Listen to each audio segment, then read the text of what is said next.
Bien, entonces comparto pantalla con ustedes en el estudio de hoy día.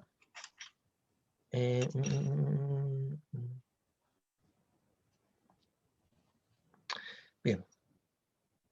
Espero que se esté viendo bien.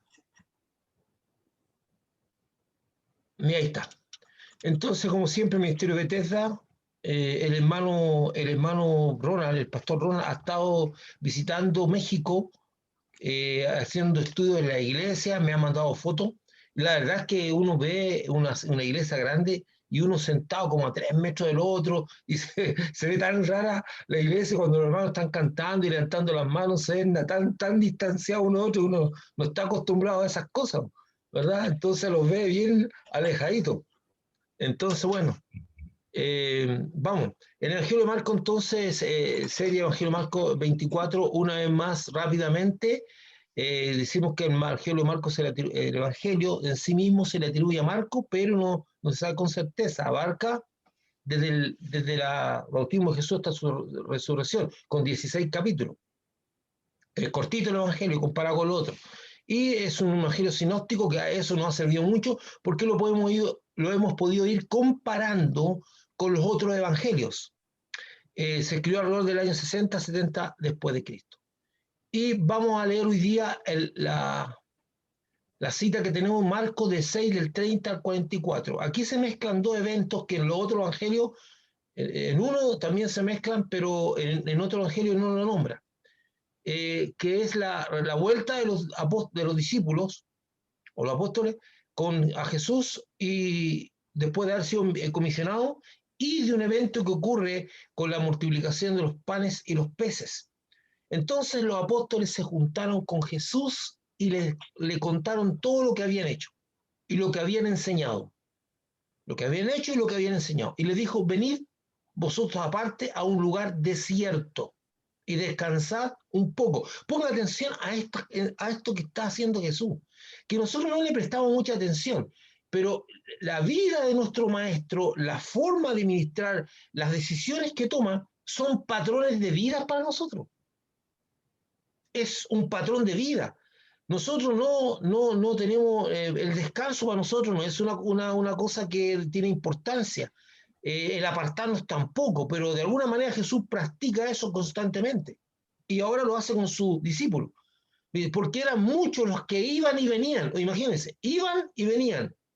De manera que ni aún tenían tiempo para comer.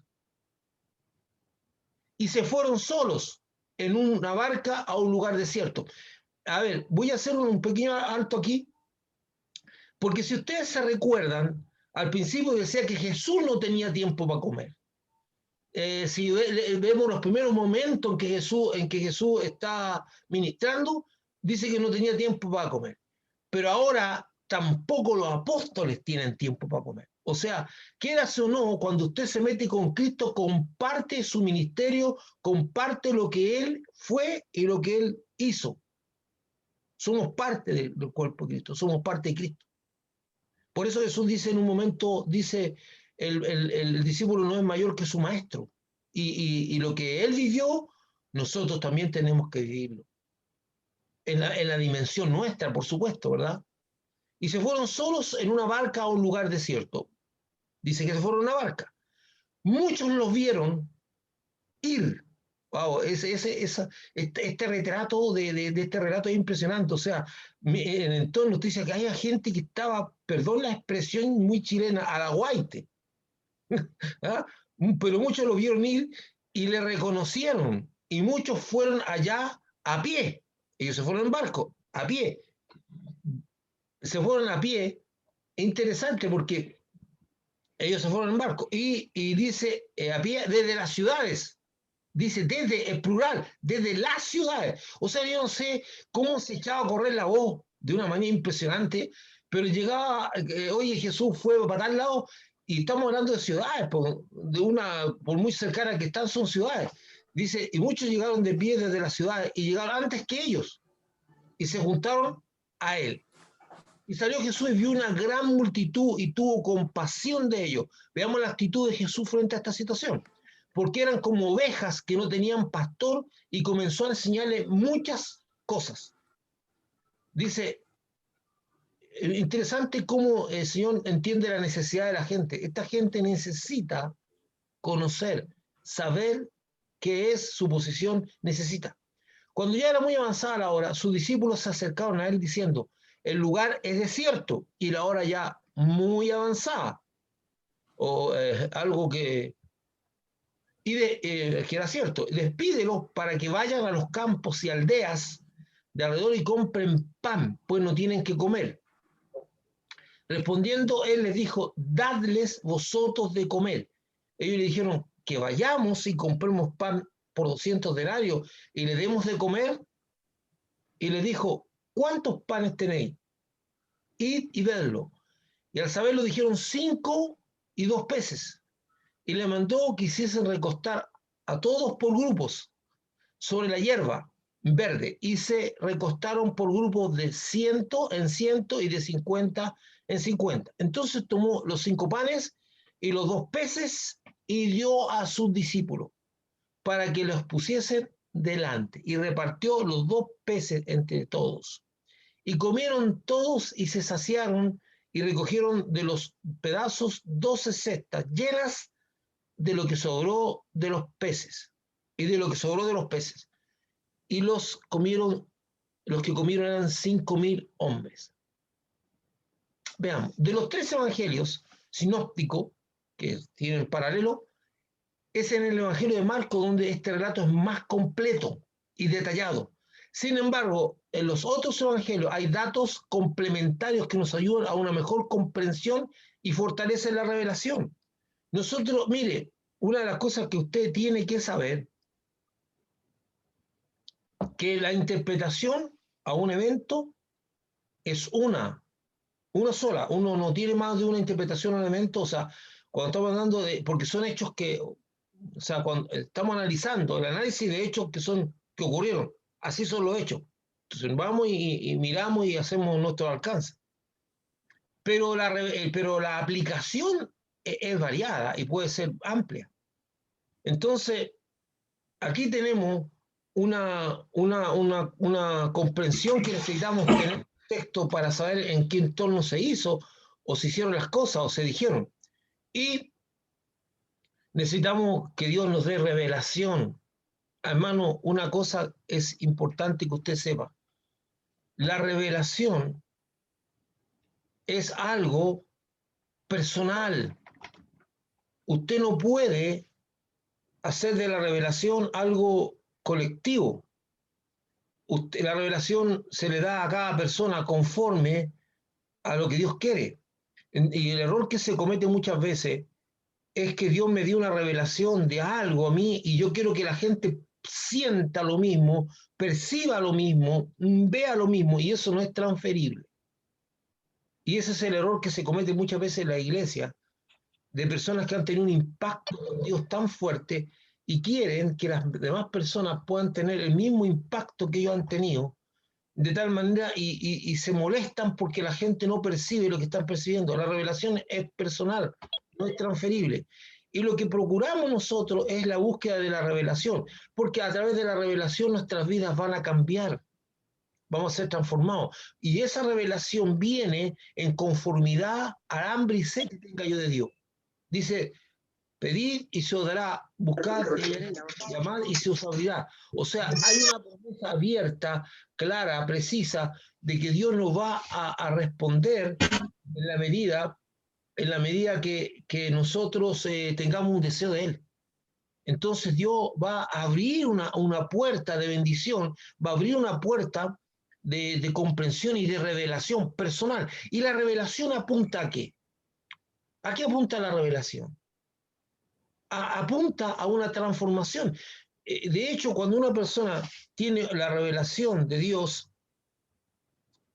es como, o sea, es que entra en la misma gloria de Dios. Y la Biblia dice que somos transformados de gloria en gloria.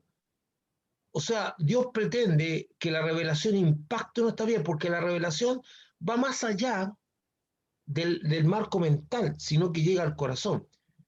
Y esto nos lleva nos concatena a una serie de situaciones, hermano, porque ¿cuál es la promesa de Dios con respecto a mentes como la nuestra, rebelde, que tiene sus propias maneras de mirar las cosas, tiene su propio enfoque, apartado muchas veces de Dios. ¿Cuál es la promesa del Señor? La promesa de Ezequiel, y que más adelante se ve en Hebreos, cuando dice, pondré mis leyes en su mente y las escribiré en su corazón. Si el dedo de Dios escribe las leyes a través de la revelación en nuestro ser, el dedo de Dios, estamos hablando del Espíritu Santo, somos bendecidos, porque eso no se borra jamás. Lo que queda en la mente se olvida y se queda en el subconsciente, pero lo que queda grabado en el corazón no se borra jamás y se manifiesta. Entonces, lo ideal para nosotros sería que Dios grabara en nuestros corazones su palabra. Bueno, me estoy un poco ampliando en la temática, pero vamos a seguir. Entonces, veamos ahora este pedacito. Dice, entonces los apóstoles se juntaron con Jesús y le contaron todo lo que habían hecho y lo que habían enseñado. Mire, esta primera parte se aparta un poco del relato principal, que es la multiplicación. Han muerto. Y les dijo, venid vosotros aparte a un lugar desierto y descansad un poco, porque eran muchos los que iban y venían, de manera que ni aún tenían tiempo para comer. Y se fueron solos en una barca a un lugar desierto. Como ya lo vimos antes, Jesucristo envía a los 12 de dos en dos en una comisión. Envía a de dos en dos en una comisión a 12 discípulos escogidos, que van a estar, se llamarán apóstoles. Y ellos están de regreso y le cuentan a Jesucristo todo lo que habían hecho y lo que habían enseñado. Y no se da ningún detalle sobre los hechos. En este relato, a diferencia del envío de los 70, que cuando vuelven los 70 le empiezan a decir a Jesús, vimos, los demonios se nos sometían, aquí no se dice nada en ningún evangelio. No hay detalle de lo que ellos hicieron. Sorprendente. Nos sorprende porque es tan lacónico, tan escueto, es decir, volvieron y le contaron a Jesús lo que habían hecho y lo que habían enseñado. Más adelante, en el regreso de 70 discípulos que también enviados por Jesucristo, esto exalta las señales de la autoridad y poder que tuvieron sobre los demonios y de los milagros que hicieron. Aquí, nada. En este envío de los 12. El relato bíblico del regreso de los 12 solo en dos de los evangelios, porque están Marco y Lucas, es un relato muy escueto y no dice nada del uso de la autoridad para echar fuera demonios y de sanar enfermos que les fue dada. Esta sanidad y liberación tienen que haber ocurrido por la autoridad y poder que les fue dado. Entonces, ¿por qué no son destacadas? ¿Por qué no se dice algo? Nunca olvidemos que Dios actúa de acuerdo a sus propósitos, no conforme a conveniencias, emociones o sensacionalismo. Él dará a conocer su poder cuando Él quiere y donde Él quiere, independiente de lo que queramos o nos guste a nosotros. Nosotros siempre queremos destacar las cosas milagrosas, siempre, pero Dios no tiene el mismo pensamiento. De hecho, sí, en el mandato que le da Jesús a los apóstoles, dice, les doy autoridad sobre los demonios, y lo vimos claramente a través de los paralelos, y también echar fuera demonios y sanar enfermos, incluso resucitar muertos. Alguna de esas cosas tiene que haber ocurrido, definitivamente, si no, ¿para qué Jesús le da esa autoridad y para qué le da eso? Pero ¿por qué la Biblia no entra en los detalles testimoniales de esos hechos? Porque Dios actúa conforme a propósito. En este instante no se ajusta al propósito de Dios. No hay nada que decir, no hay nada que profundizar. Ninguno de los evangelios habla sobre lo que conversaron y de hecho Mateo mismo, que fue uno de los que fue en comisión, escribió su evangelio, el evangelio de Mateo. Sin embargo, él no habla de lo que ocurrió en esa comisión. Aprendamos del Señor, andar al ritmo de Él y en los propósitos de Él. Eso es difícil, no es fácil, mi hermano, porque siempre hay un deseo interior nuestro, muy nuestro, porque Dios no nos inhibió la personalidad y quisiéramos destacar todo lo que es, pero para Dios no es tan importante. No tengo idea por qué lo vio acá. El servir al Señor en cualquier comisión que nos haya dado, como el enseñar y ministrar a las personas en su atadura, enfermedades o otras necesidades, produce un gran desgaste físico, emocional, espiritual que requiere que los ministros descansen físicamente a través del reposo corporal, emocionalmente y a través de la comunión, pero descansen físicamente a través del reposo corporal. Descansar. Antes quiero detenerme ahí. Cuando estamos hablando de la obra de Dios, y dentro de la obra de Dios está el servicio, cualquier servicio, conforme al don que a usted se le haya dado y conforme a los talentos que tenga, que los pone al servicio de Dios, cualquiera sea la obra de Dios o la labor que usted realiza, incluso limpiar un baño, atender a una persona, hacerle un servicio de compra a alguien, cualquier servicio ministerial que usted desarrolla hacia una persona en el nombre de Jesucristo, es un evento espiritual que está sujeto a un desgaste espiritual.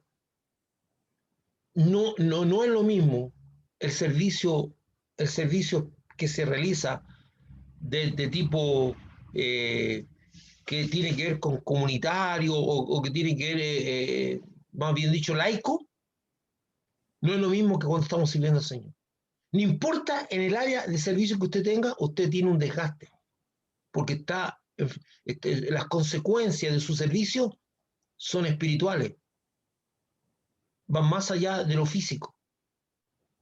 Entonces, alguien puede decir, bueno, los que se desgastan espiritualmente son los ministros que ministran la palabra, que ministran, echan fuera demonios, o no. Todo el mundo que sirve al Señor tiene un desgaste espiritual.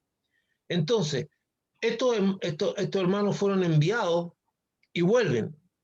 Y requieren que los ministros descansen físicamente a través del reposo corporal, o sea, que hay que parar la máquina, estarse quieto, emocionalmente a través de la comunión del grupo, sí, porque a lo mejor ven cosas, la gente cuando uno está en el ministerio ve cosas o escucha cosas o se entera de cosas que lo afectan emocionalmente, porque somos seres humanos y necesitamos muchas veces ser en la comunión, en el compartir, el hablar otras cosas, somos bendecidos.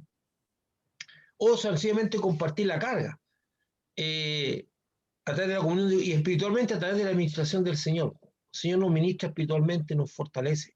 Jesús está consciente de ello por su propia experiencia y lo aparta a un lugar desierto, porque la Biblia dice que constantemente Jesús se apartaba a lugares desiertos para tener comunión con su Padre, para orar, para meditar. Siempre hacía eso después incluso de grandes ministraciones, algunas veces con un tiempo de dormir casi nada. Dice que había estado ministrando toda la noche y llegar la mañana se iba al lugar desierto a tener un descanso. Aprendamos de esta enseñanza y procuremos de tanto en tanto nuestro lugar desierto para estar con Jesucristo y renovarnos completamente. Necesitamos tener un tiempo y dedicarnos. Mire, el relato dice que la actividad de los discípulos era tan intensa con la constante ir y venir de las personas que ni siquiera le quedaba tiempo para comer. Esto nos habla que necesitamos apartarnos para el Señor, porque algunas veces en el ajetreo diario nos olvidamos de comer el pan espiritual que alimenta nuestra alma. Escucharemos, ahora quiero que escuchen una canción, un pedazo de una canción que interpreta eso. Pero en el ajetreo diario pues, se nos va el día, no hemos orado, no hemos leído la palabra, porque el ajetreo diario nos tiene muchas veces, no es que usted lo haga siempre, pero hay un momento que se lo come, o todo el afán del día, todo eso, y usted es un ser humano. No, usted no es menos espiritual por eso, porque nosotros vamos formando una disciplina espiritual, vamos creciendo en saber cómo hacemos los espacios para las necesidades. Hay momentos en su vida que el entorno le agobia, porque hay muchas cosas que hacer, muchas personas están dependiendo de usted, no sé, hay momentos, no siempre.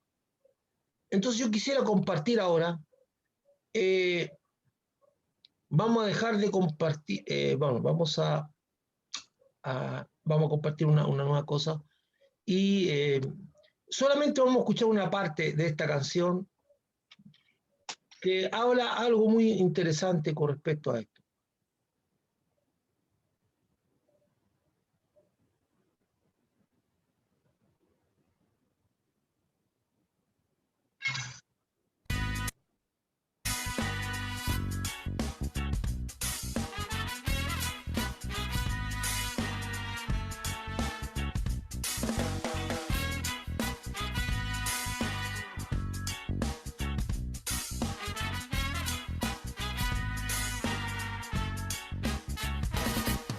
Levántame, Señor. Levántame, Señor. Que desmayo de una manera tan sutil. Parece tan normal. Parece tan normal que uno pase el día entero sin orar, haciendo esto aquí, haciendo aquello allá. Mientras tanto, se pasa el día sin orar. Y sin darme cuenta, poco a poco, me voy alejando de tu amor. Levántame, Señor. Levántame, Señor. Que no caiga en esta trampa tan sutil. Ten misericordia de mí. Aleluya. Que no caiga en esta trampa tan sutil.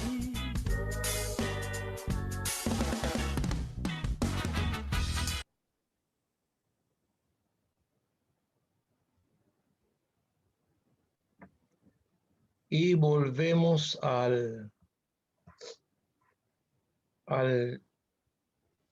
estudio que estamos haciendo. Entonces, es interesante lo que acabamos de ver. Dice, parece tan normal que pase el día sin orar, haciendo algo aquí, haciendo algo allá.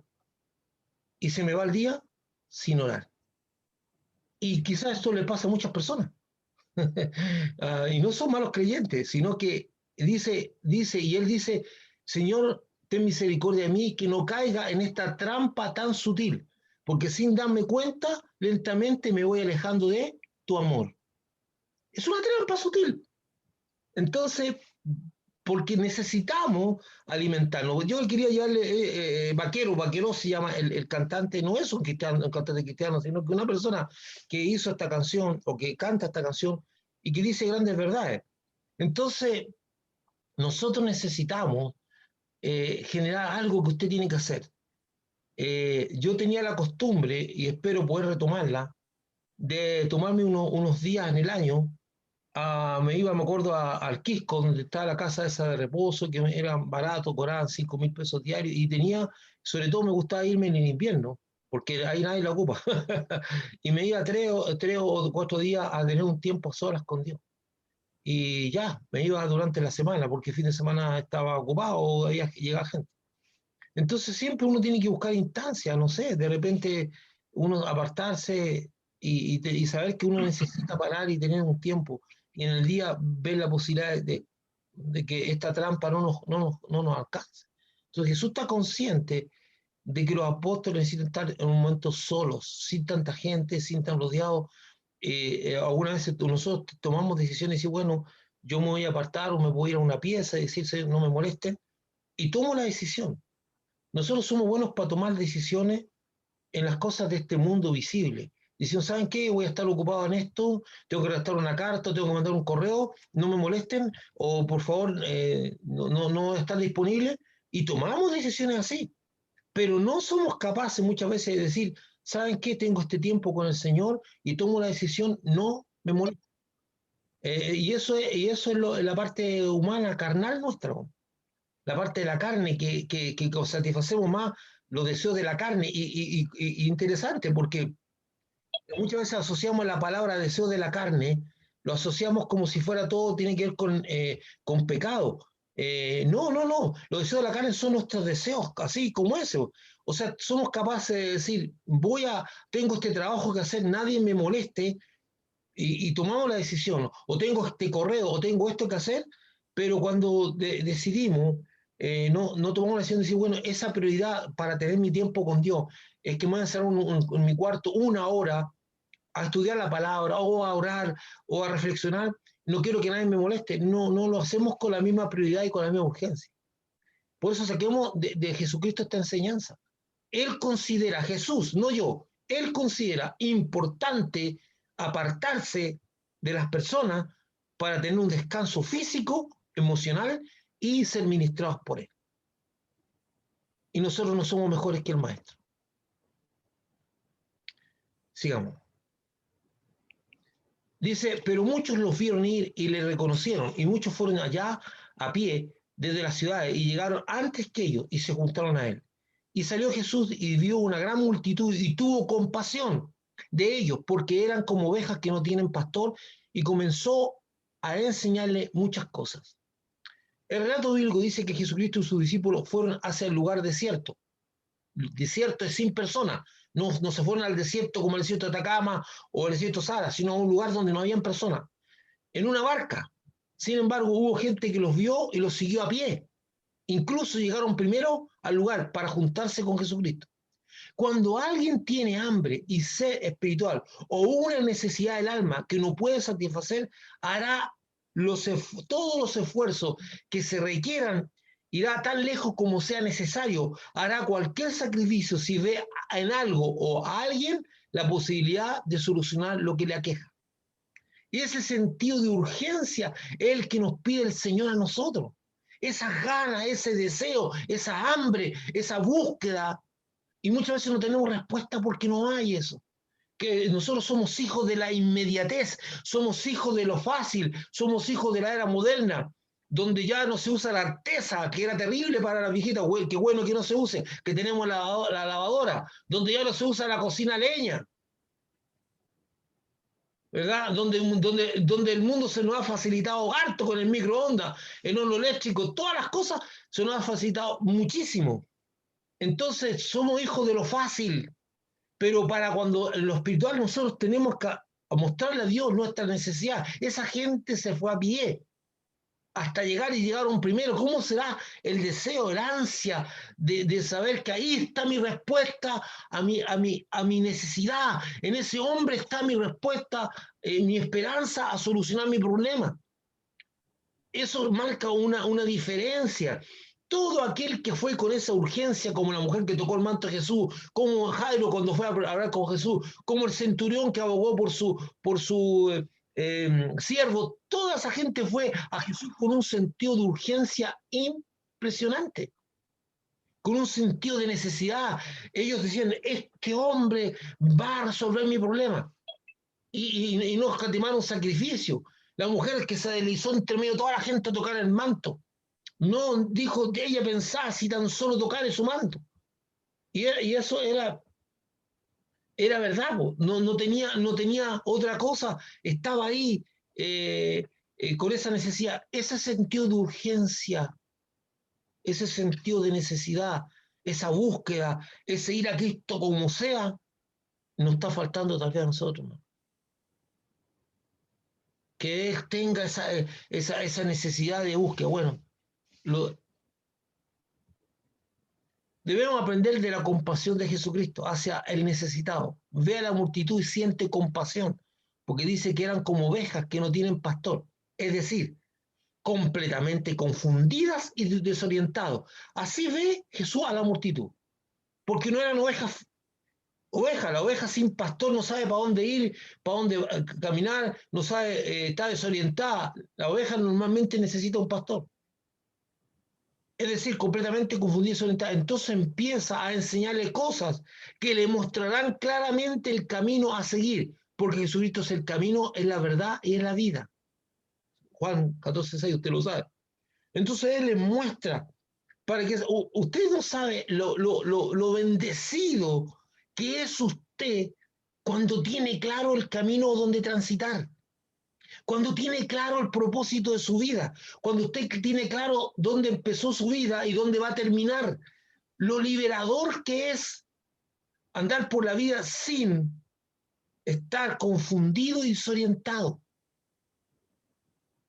Y la confusión es obra del diablo y la desorientación es obra nuestra. Es obra nuestra porque somos carnales.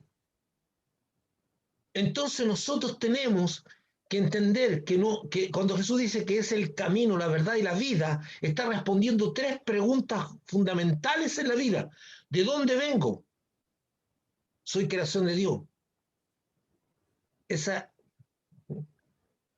es la verdad. Dice, ¿qué estoy haciendo aquí? Esa es la vida. Estoy aquí preparándome para la eternidad. Y el camino es a dónde voy. Yo fui creado por Dios, hecho por Dios y puesto en esta tierra con el propósito de aprender, de crecer en el carácter. Y me iré a estar con el Señor eternamente. Eso es, partimos, o como ser una creación de Dios, yo no soy casualidad, ni soy producto de una evolución, yo soy una creación de Dios, estoy aquí para cumplir el propósito de Dios de crecer en cuanto al carácter y mi destino está con el Señor. Después de muerto, tendré una eternidad con Él si lo acepté como ser. Eso está claro, eso es el camino, la verdad y la vida. Dice, cuando ya era muy avanzada la hora, sus discípulos se acercaron a él diciendo, el lugar es desierto y la hora es ya muy avanzada, despídelos para que vayan a los campos y aldeas de alrededor y compren pan, pues no tienen que comer. Las personas están siendo tan atendidas en su necesidad y no les importa lo avanzado de la hora. Ellos están fascinados con la enseñanza de Jesús, están a los pies de Cristo, la presencia del Espíritu Santo es fuerte y están siendo ministrados y ya no les interesa si se está oscureciendo nada. Porque la misma persona dice, nos dice ahí que como usted lo ha visto en los cultos, yo he sido testigo de eso, yo he sido afectado también por eso, que de repente está en la iglesia y las personas consideran que ya se le hizo tarde y pum, agarran sus cosas y se van. Y empieza a quedar la iglesia desocupada. Así que esto podía haber pasado, pero no pasó. La gente ni se dio ni cuenta que estaba yéndose la hora. Los discípulos le hacen saber esta situación a Jesucristo y le recomiendan que despida a la multitud para que las personas vayan a la aldea más cercana para conseguir comida. Y Lucas 9:12 agrega esto, y se alojen. Por eso es importante, porque uno dice, bueno, si se está haciendo tarde, mucha gente no puede volver a su casa, ¿qué van a hacer? Dice que se alojen, que encuentren y se alojen. Eso se lo agrega Lucas, el relato de Lucas. La comida no era la única necesidad del momento. Muchas personas no alcanzarían a volver a sus casas, aunque el Señor y sus discípulos muchas veces durmieron a la intemperie, o sea, en el campo. Eso tampoco puede ser un problema. Pero se está haciendo tarde y la gente no ha comido, quizás han estado todo el día. Respondiendo les dijo, dale vosotros de comer. Ellos le dijeron, que vayamos y compremos pan por 200 denarios y le demos comer. Qué interesante esto. Incluso tenían ya el presupuesto económico, ¿eh? Sabían que darle comida a toda esa gente eran 200 denarios. La pregunta es si pudieran encontrar pan para tanta gente. Frente a la solución que plantean los discípulos de enviar a las personas a buscar dónde conseguir comida, la propuesta en sí no es buena, ya que hay todo tipo de personas, niños, ancianos, inválidos, etc. En Mateo 14:6, el paralelo dice, no tienen necesidad de irse. Que miren lo que dice Jesús. Agrega, no tienen necesidad de irse. Dale vosotros de comer. O sea, Jesús evaluó la situación y dijo, no hay necesidad de irse. Esta gente no tiene necesidad de irse. Yo lo voy a seguir ministrando, vamos a arreglar este problema. Jesús no ve la necesidad que la gente se vaya por la comida, y le dice a los apóstoles que en tales circunstancias ellos pueden alimentar a la multitud. Son circunstancias espirituales. Dios va a bendecir y va a avalar el milagro porque está dentro de sus propósitos. Y Jesús evaluó la situación. Por eso dice, no tiene necesidad de irse. A lo mejor en otras circunstancias habría evaluado la situación de otra manera. Él está siguiendo espiritualmente al Padre. Por eso es interesante que frente a situaciones análogas, Jesús toma dos diferentes órdenes, da ordenanzas distintas. Cuando habla a los 12 y los comisiona, le dice, no lleven nada. Y cuando comisiona a los 70, dice, lleven de todo. Entonces es el evaluar la situación. Jesús dice, no hay necesidad de que se vaya. Estamos en este tiempo dado por Dios para la administración y Dios va a hacer el milagro que tenga que hacer para que esta gente siga siendo ministrada. Jesús no ve la necesidad de que la gente se vaya por la comida. Y eso es lo que nosotros tenemos que desarrollar, hermano. Sintonizarnos con Dios para saber qué es lo que quiere hacer Dios en cada situación. No lo que nosotros queremos. Va a haber el momento en que Dios va a obrar un milagro y nosotros vamos a tener la certeza absoluta de que frente a esta situación va a obrar un milagro. Y vamos a tener la certeza absoluta que a lo mejor el camino que quiere seguir Dios es otro. Y eso es lo que nosotros necesitamos. Necesitamos saber qué quieres tú, Señor, que yo haga. Y mientras más sintonizados estemos con el Señor, más claro vamos a tener qué es lo que tenemos que hacer en cada momento. Jesús no ve la necesidad, dice, que la gente se vaya por la comida. Y le dice a los apóstoles que en tales circunstancias ellos pueden alimentar a la multitud. La mente de los discípulos razona naturalmente y solo ve cómo lo harán para comprar pan para tanta gente. Ellos no ven la otra posibilidad. Él les dijo, ¿cuántos panes tenéis? Ir y verlo. Y al saberlo, dice ir y verlo, y al saberlo, dijeron 5 y 2 peces, y les mandó que hiciesen recostar a todos por grupos sobre la hierba verde. Y se recostaron por grupo de 100 en 100 y de 50 en 50. Entonces tomó los 5 panes y los bendijo. Por favor, dice que los bendijo. No dice que dio gracias. Y partió los panes y dio a sus discípulos para que se los pusiesen delante, y repartió los 2 peces entre todos. Y comieron todos, se saciaron y se recogieron los pedazos 12 cestas llenas de lo que sobró de los peces. Y los que comieron eran 5.000 hombres. En el relato de Marcos se dice claramente que los discípulos que Jesús le pregunta a los discípulos cuántos panes tienen y lo manda a averiguarlo. Estas son cosas interesantes porque le digo, oye, aparecieron 2 panes y en un relato dice que había un niñito que tenía los 2 panes con los peces y los trae. Aquí hay un niño que tiene, o sea, da como la idea de que todo se produjo así. No. Mire esta consecuencia más interesante. Dice, les pregunto, bueno, vayan y averigüen. Pregunten qué hay para comer. Me doy a entender, ¿verdad? Entonces, no es que todas las cosas son. Por eso es interesante ver los sinópticos, porque uno va complementando. Esto es tremendamente aclaratorio y nos muestra la importancia de los evangelios sinópticos, que complementan los datos para ser consistente y lógico el relato bíblico. Los discípulos llegaron a saber que contaban con 5 panes y 2 peces porque lo averiguaron. Fueron a entremedio de la multitud y dieron con este muchachito que tenía eso. Otra de las enseñanzas que obtenemos de Jesucristo es que la fe no se contrapone a la organización y el orden. Estamos a punto de vivir un milagro importante que es la multiplicación de los panes y los peces. Pero Él ordena que las personas se junten de 100 en 100 y de 50 en 50 y luego opera la fe cuando alza los ojos al cielo y bendice los panes y los peces. Hermano, ¿por qué Jesús dijo que se agrupen? Porque en medio de todo eso hay una necesidad de orden. El orden no se contrapone a la fe. Ahora, los excesos sí, porque hay gente que ya pasa del orden a una situación de tradición casi horrible. No. Aquí Jesús dice, aquí hay 5.000 personas, vamos a ver que eran muchos más. Para repartir esta cosa va a ser difícil si no están ordenados. Y Jesús no solamente ve la necesidad física, sino que cómo organizar a esa gente. Y los agrupa de 50 en 50 y de 100 en 100. No sé cuánto tiempo habrá tomado eso. No sé si habrán sido colaboradores, como cuando uno dice en la iglesia, hermanos, júntense y nadie lo pesca. Perdón la expresión. Haga un grupo de tanto y nadie hace nada. No sé si aquí la gente habrá sido más ordenado, ¿no? Pero lo ordenó. Aprendamos de todo esto que estamos leyendo y que estamos viendo. Aprendamos cómo se mueve Jesús, cómo opera Jesús. Dice que después operó la fe. Alza los ojos al cielo y bendice los panes y los peces. No dice que en esta ocasión ora dando las gracias. En esta ocasión no dice que está orando dando las gracias. No dice eso. Para que tengamos bien cómo tenemos que orar bajo ciertas circunstancias.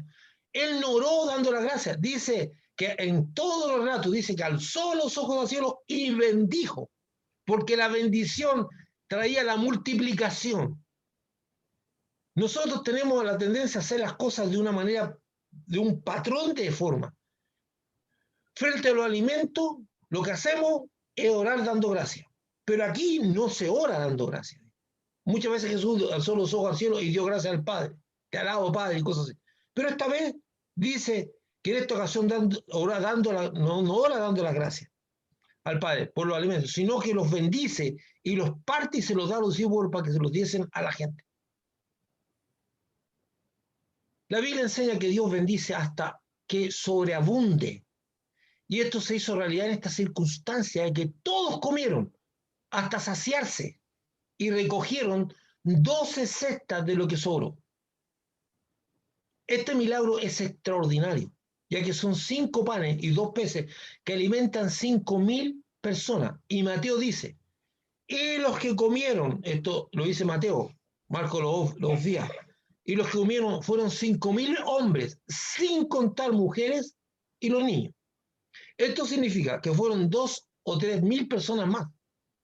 Todo milagro, sanidad y liberación tiene como propósito generar fe en Jesucristo, de tal manera que las personas pongan sus esperanzas y entreguen sus vidas a Él.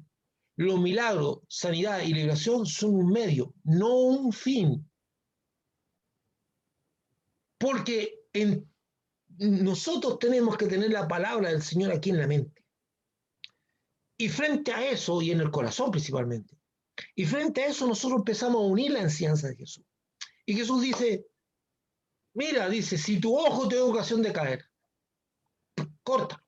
Si tu mano te... Entonces dice, y llega, dice, mejor que entres con un ojo menos al cielo y no sea echado al infierno. Entonces, ahí nosotros tenemos, dice, hay cosas que Dios no está preocupado en la preservación de lo físico, no está preocupado en la preservación del cuerpo, está preocupado porque este cuerpo dice claramente que polvo es y en polvo se va a convertir. Lo que Dios quiere es que tú te salves para tener el nuevo cuerpo que tiene preparado Dios para ti. El asunto de fondo es que tú, perdón la expresión que es muy de moda, pero lo voy a usar, muy enchuladito, muy bonito, te mueres y te vas al infierno. No, es lo que dice Jesús. Y lo mismo dice con respecto a los bienes materiales. Dice, necio, oh Dios decidió hoy venir a buscar tu alma, ¿qué vas a hacer con todo? Entonces, a resumidas cuentas, cuando el Señor produce milagros, sabe que los milagros afectan a las personas y generan fe. Las señales y milagros lo que pretenden es generar fe. Ese es el propósito. Los milagros no son un fin en sí mismo, porque Dios dice que no le interesa preservar este cuerpo, ni las condiciones de este mundo, ni los bienes de este mundo. No está pensando en eso, pero a través de un milagro de sanidad, a través de la multiplicación de los panes y los peces, a través de suplir una necesidad de cualquier tipo en forma milagrosa, Dios genera fe, que es el propósito final. Por eso cuando Pablo está presentando los dones en una manera magistral, en Corintios 12 dice, en otro tiempo seguía ídolos mudos. Entonces, ¿qué está diciendo? Que Dios a través de los dones habla, se manifiesta, es un Dios vivo, es un Dios presente, es un Dios que está ministrando y marca la diferencia claramente.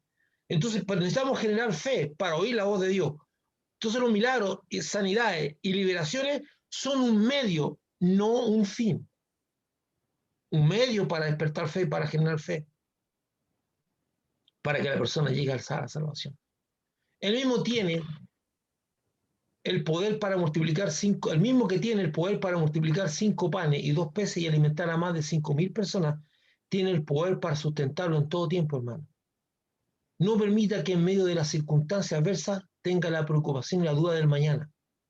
Recuerde, por tanto os digo, no os afanéis por vuestra vida, que habéis de comer o que habéis de beber, ni por vuestro cuerpo, que habéis de vestir. ¿No es la vida más que el alimento y el cuerpo más que el vestido? Mirad las aves del cielo, que no siembran, ni ciegan, ni recogen en granero, y vuestro Padre Celestial las alimenta. ¿No valéis vosotros mucho más que ellas? Eso Mateo 6, 25 al 26. Yo quiero terminar con esta reflexión, con esta enseñanza para ustedes, con este aliento, en estas circunstancias donde hay mucha necesidad, donde probablemente haya escasez y haya hambre, porque el mundo se aproxima a eso. Los sistemas de alimentación están deteniéndose, usted ve que la gente está comprando el sistema todo, entonces genera una preocupación y una duda por el mañana, por el futuro. Hermano amado, tenga presente las palabras de Jesús. Dice, valéis más. Entonces yo lo aliento porque no permita que el entorno que está viviendo actualmente le afecte de tal manera que su fe empieza a decaer. No, no, no, no. Si algo vamos a sacar de esta enseñanza es que Dios tiene el poder milagroso que ya operó para alimentar a 5.000 personas con dos peces y 5 panes. Dios puede hacer muchas cosas más que eso por usted. Usted es un hijo de Dios, una hija de Dios que ha puesto su vida en la mano de Dios y la promesa está vigente. No te afanes por vuestra vida, que habéis de comer o que habéis de beber, ni por vuestro vestido que habéis de vestir. Y por las cosas que usted considere. No, no entre en eso, porque en estos tiempos el diablo va a usar la pandemia, va a usar la situación de hacinamiento, el confinamiento que tenemos para sembrar dudas, sembrar desesperación, desesperanza por el futuro. Nosotros somos hijos del Señor. Y ahí está la promesa del Señor. No se afane, no se preocupe más de lo debido. Tenga presente que Dios tiene una promesa para usted, que usted vale más que pajaritos que son alimentados de forma sobrenatural por Dios. Y con eso yo cierro el estudio de hoy día, esperando que de alguna manera haya sido de